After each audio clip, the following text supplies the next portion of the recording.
abang bro. Tu. Baik. So tengok ni. Tu. Harga dia 179. Ni. Tu. Dia ada sekali muncung dia kat sini bang. Muncung dia. Dia ada sekali muncung. Ada sekali muncung dia kat sini. Okey. Kalau macam contoh bang maaf cakap Okey kalau macam kalau macam ni bang. Kalau macam ni. Kalau macam ni. Okey, bukan kalau macam sahabat saya ni. kalau macam ni bang.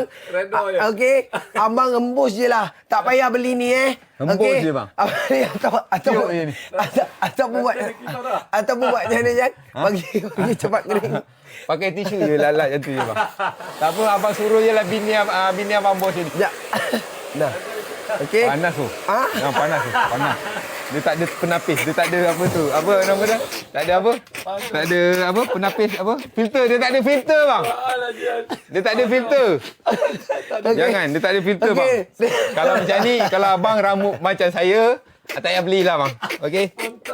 Bagi je lah kat bini abang. Okey? Alright?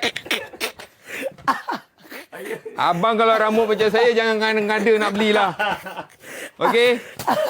Bagi bini abang je payah pakai. Rambut kita pun sama. Gelak semuanya. Gelak semua. Salah model. Okey, dah.